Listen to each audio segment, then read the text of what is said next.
So we're in Mishnah Yud. We're going to have a little bit of introduction in order to understand it, and we're going to also understand by this a lot of history and holiness of the temple, how it came about. קודם שהוקם המשכן במדבר, so before there was the tabernacle in the desert, before the time they built the tabernacle, מותר היה לישראל, the Jewish people were allowed, להקריב את קורבנותיהם, to bring any sacrifice, בבמות שהיו מקימים בכל מקום שרצו. They would make an altar wherever they wanted, and they would bring the sacrifice. Call it a private sacrifice. You can bring it in your backyard, and you can bring the sacrifice whenever you wanted. Easy. כמו שהקריבו מהאדם הראשון ועד משה רבינו. And you can see this throughout the Torah, from Adam HaRishon until Moshe. Whenever you wanted, you build an altar in your backyard, and you bring a sacrifice. משהוקם המשכן, from the time of the tabernacle, something changed. What changed? אסור היה להקריב קורבנות בממות אלה. One was not allowed to bring a sacrifice on your own private altars, אלא על המזבח שבמשכן בלבד. You were only allowed to bring it on the altar of the tabernacle. כשעברו את הירדן בימי יהושע ובאו לגילגל, when they passed the Jordan, this is the time of Joshua. So in the entire time in the desert, you want to bring a sacrifice, you have to go to the temple. You cannot do it in your backyard. Yeah? Not in the temple, in the desert. Now, once Yeshua passed the Jordan and made the Mishkan in Gilgal, Gilgal was right across the Jordan, אף על פי שהעמידו שם את המשכן, even though he placed the tabernacle there, ובתוכו מזבח הנחושת שעשה משה רבנו, and inside the tabernacle, in the other side of the Jordan, there was the altar that Moshe built, מכל מקום, הואיל ולא היה הארון בתוך המשכן, but since the ark wasn't in the tabernacle, it wasn't considered to be the place. Why? Where was the ark? What happened to the ark? The ark walked in front of them for the war. That they used for the war. שהיה הולך עמהם במלחמותיהם. The ark walked in front of them. And that's the heart of the Mishkan. Which means that now the Mishkan is not really, the tabernacle is not really, the temple is not really a temple now. Yeah, it's missing its heart. הותרו הבמות. So at that time, the altars outside of Gilgal were allowed. You're allowed to institute altars outside. ולהקריב עליו קורבנות, and to bring on it sacrifices. והיה המזבח של המשכן נקרא במה גדולה.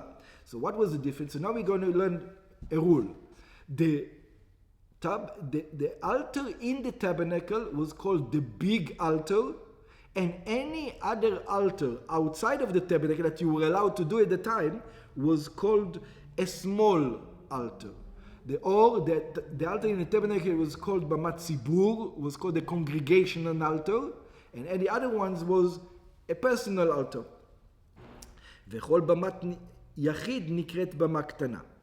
משבאו לשילה, so after the 14 years, they moved, after they conquered the land, they moved the Mishkan, the temple, from Gilgal to Shiloh. And in Shiloh it stood for another 369 years. והעמידו שם את המשכן, and they stood the tabernacle over there. הואיל ונתנו בו את המזבח והארון, now in Shiloh it already was after conquering the land. So the altar came inside already. Sorry, the ark came inside. So now it was a proper place. נעשו הבמות. So it says, so now it's just like in the desert again. You're not allowed to do sacrifices in your own backyards anymore.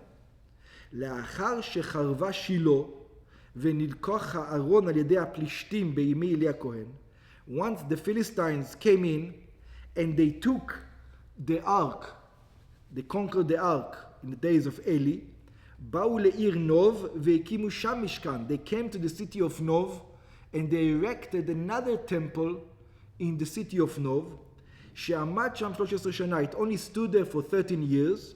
ולאחר שחרבה נוב בימי שאול המלך, after Nov was conquered, away from us, in the days of King Saul, העבירו את המשכן לגבעון, they transferred the tabernacle to גבעון, to the temple to גבעון, כמו שכתוב, וילך המלך גבעונה, like it says, the king went to גבעונה, לזבוח שם, כי היא הבמה הגדולה. He went to גבעון to bring sacrifices over there, because that's where the big altar stood. ועמד שם המשכן 44 שנים. And over there in Nov it stood for 44 years. בתקופה זו של נוב וגבעון, in this time era of נוב and גבעון, שוב הותרו הבמות. Again, you were allowed to, since the ark was conquered, you were allowed to again do sacrifices in your backyard.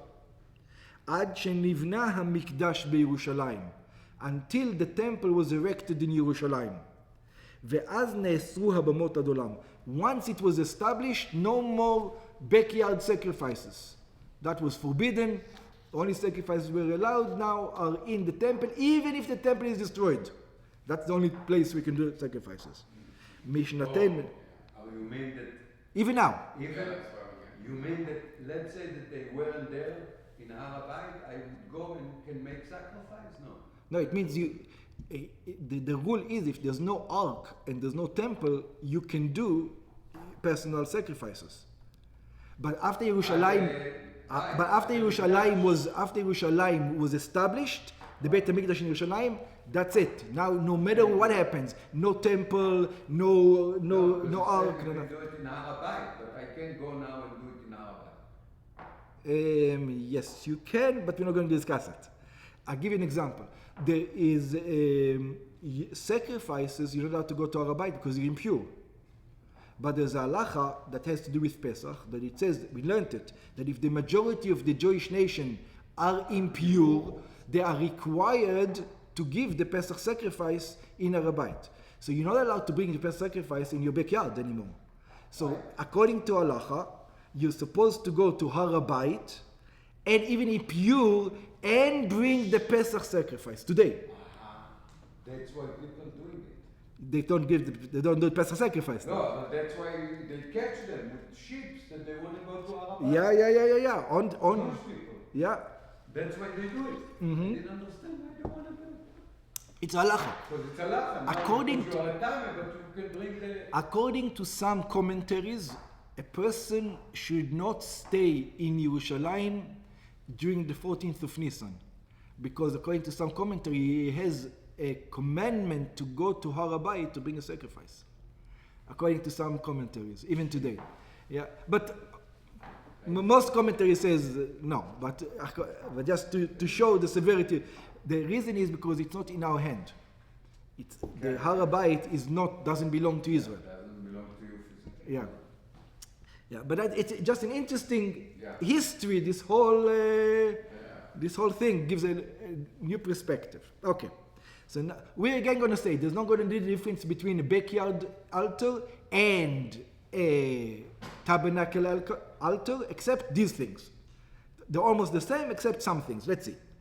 Ein ben bama gdola. There's no difference between a big altar, which means it's in the tabernacle, במת הציבור, a congregational altar, שהייתה במשכן בגלגל ובנוב ובגבעון, in the time, obviously it has to be only that time, because every other time you were not allowed to bring regular sacrifices. But during those times you were allowed to have a backyard altar, לבמה קטנה, to a small altar, שכל אחד היה עושה לעצמו, that each one would do to himself, אלא פסחים. So the only difference is Pesach. What? שכל יחיד לא היה מקריב פסחו בבמה קטנה שלו. That if you want to bring your Pesach sacrifices, you can't give it on your own. Because Pesach sacrifice is a communal. It's a communal thing. It's not a personal thing. אלא בבמה גדולה. בת במה גדולה. בגמרא מבואר שאין הכוונה על פסחים בלבד. גמרא says, of course, it's not just, we're not talking about only the Pesach sacrifice. אלא לכל הקורבנות חובה שקבעו להם זמן כפסחים. But any sacrifice that the Torah dictates. Any sacrifice that the Torah dictates. כגון, for example, תמידים, מוספים, the tamid, congregational, You do it for the entire Musaf. You do it for the entire Jewish land. שאינם קרבים אלא בבמה גדולה. You have to do it. You cannot do it in your backyard. You have to go to the temple and do it. It's congregational. ברם קורבנות חובה שאין קבוע להם זמן, כמו כגון פר העלם דבר של ציבור, אף בבמה גדולה לא היו קריבים. But sacrifices, obligation that have nothing to do with time, for example, the thing that we explained before, any offering that doesn't have to be with time. For example, sin offering. There's no time for it. It's whenever you sinned, you have to bring it. Or a peace offering. There's no time for it. Whenever you want to give thanks. Those you're allowed to do in your backyard. Or, there's one more thing. The high priest. You remember we said the high priest, if he sinned, yeah? If he sinned and he made a mistake, so he doesn't have to bring it on the temple ground. He can bring it in his backyard, because again, it doesn't have a specific time. זה הכלל. So this is the rule. כל שהוא נידר ונידב, anything that was brought because of a vow or let's get a neder means I take upon myself to bring a sacrifice, or this sacrifice, this sheep is going to go to Rabbi. So these two examples, karev bebama ktana, I can bring it in a small one because there's not specific time. I say when the time is. Vechol sheno nidar velo nidav. In other words, if it's not a vow offering or a neder, אינו קרב בבמה קטנה, I cannot give it in a small one, אלא בבמה גדולה, you have to bring it in a communal one, חוץ מקורבנות חובה שאין להם זמן, except like we said, if the Torah doesn't dictate a specific time for them. שאינם קרבים לא בבמה גדולה ולא בבמה קטנה, that they don't give it not in a big one, nor in a small one. I thought that you can bring it in a small one. No. If it's not that, you cannot bring it in either. You don't bring it neither in a small one nor in a other. So if a high priest made a mistake, right? If a high priest made a mistake, since it doesn't have to do with time, he cannot bring it in a big one, and nor can he bring it in a small one. It's not like I said, he can bring it in a small one. No, he's not allowed to give neither here nor there. So the only thing you're allowed to bring is what? Is a peace offering, shlamim, or a vow offering. That you're allowed to bring on a small one. Everything else has to be brought on a big one. Let's stop over here.